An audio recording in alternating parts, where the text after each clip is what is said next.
Ideas that have help mankind के important objective question को देखिएगा।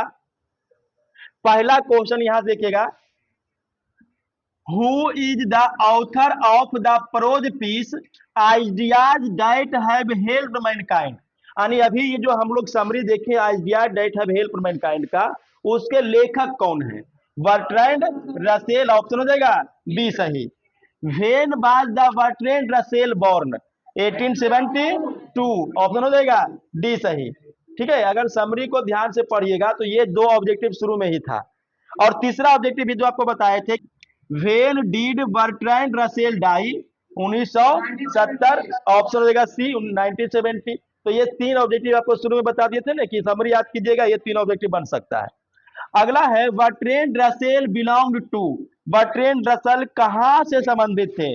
ब्रिटेन से। ए ब्रिटिश फिलोसफर था ना, ब्रिटिश मतलब क्या? इंग्लैंड के, ब्रिटेन के। आगे बढ़ेंगे, बर्ट्रैंड रसेल बाद a philosopher and a historian. When was Bertrand Russell awarded with Nobel Prize in literature? तो बर्ट्रैंड रसेल को साहित्य में नोबेल पुरस्कार कब मिला था? 1950। एक एक ऑब्जेक्टिव देखिए इंपॉर्टेंट है, आप सब ऑब्जेक्टिव क्वेश्चन को नोट भी कर सकते हैं। अगला 7वां क्वेश्चन, खाली स्थान was also a commentator on a large variety of the topics. Bertrand Russell. Next question देखिएगा, इन खाली स्थान the last step was never taken. China. देखिए बहुत ही कमाल का बात है कि हम लोग इस चैप्टर में पढ़े ideas that have helped Mankind में कि सबसे लास्ट और सबसे महत्वपूर्ण खोज जो था वो लेखन का कला था। लेखन का कला, जिसके माध्यम से हम अपने इतिहास को जानते हैं। अगर आज लेखन का कला नहीं होता तो हम इतिहास को समझ पाते? जैसे अभी देखिए हम लोग के एरिया में एक सबसे प्रसिद्ध ऐतिहासिक स्थल क्या है? नालंदा खंडहर, राजगीर। तो राजगीर में मगध साम्राज्य का बोला गया है कि एक ऐसा स्वर्ण भंडार है ना, जिसमें पूरा खजाना सोना चांदी का भरा हुआ है, लेकिन उसको कहता है कि अभी तक कोई नहीं खोल पाया है। और ऐसा भी बोला जाता है कि उसके गेट, जो दीवार है, पत्थर का गेट है, उस पर कुछ लिखा हुआ है। बोला जाता है कि उसको अगर पढ़ देगा तो खुल जाएगा। अब सच्चाई क्या है तो हम नहीं जानते हैं। अब ऐसा थोड़ी है कि बोलने से खुलेगा कि नहीं खुलेगा, क्या जानता है।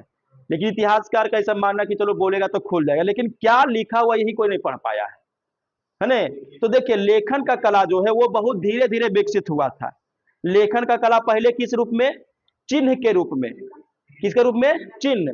फिर चिन्ह से आगे बढ़ा चित्र के रूप में, चित्र के रूप में, और चित्र के आगे बढ़ा ये अल्फाबेट के रूप में। चिन्ह के रूप में, चिन्ह से फिर चित्र के रूप में, और चित्र से किसमें? अल्फाबेट में। अब जरा सोचिए कि चिन्ह वाला लेखन कला कितना मुश्किल होता। चित्र वाला तो फिर भी कुछ समझ में आएगा, लेकिन चिन्ह वाला कितना मुश्किल होगा।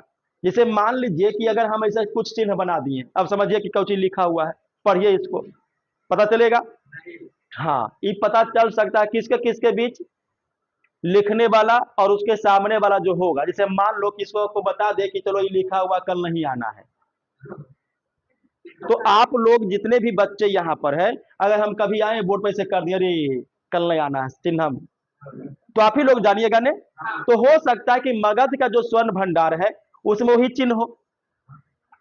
तो अब ये चिन्ह जो है मगध साम्राज्य का, वो स्वर्ण भंडार में क्या बना हुआ है, तो वो उस समय जो बनाया होगा और उसके जो सगी संबंधी आसपास के लोग होंगे उसी को पता होगा, और बाकी किसी को पता नहीं है।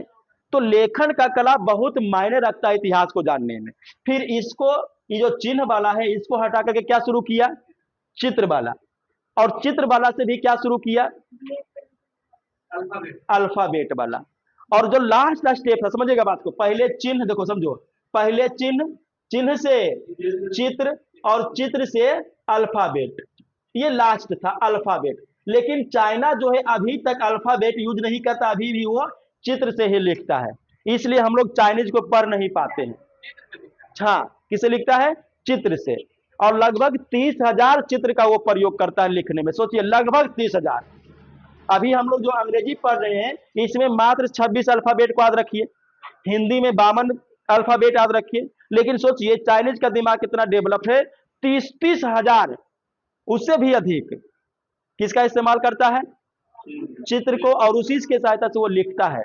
जैसे यहाँ देखिएगा, हाँ जैसे देखो इस तरह का डिजाइन बना हुआ रहेगा, इसका मतलब क्या है, मैन यानी पर्सन, यानी ऐसा लिखा हुआ रहेगा चाइनीज में। देखो किस तरह से, अगर ये देखिए चाइनीज वाला इस तरह से लिखा, समझो ये आदमी लिखा हुआ है, ठीक है, आदमी लिखा हुआ है।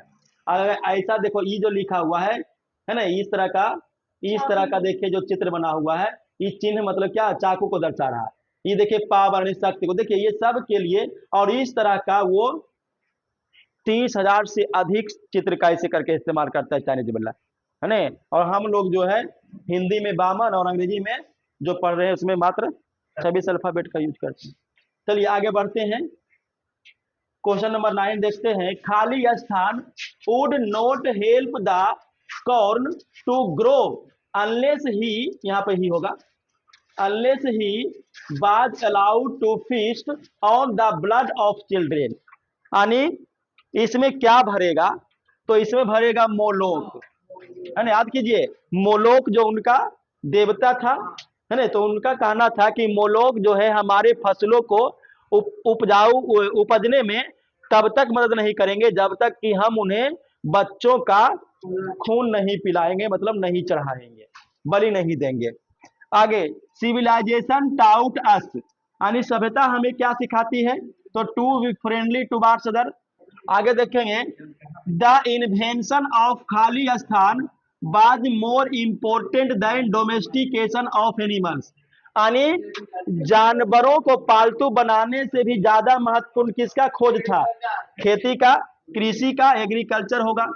The world development is related to, यानी विश्व का विकास किससे संबंधित है, तो विचारों से, विचार रहेगा तब तो वो डेवलप करेगा, विकसित होगा।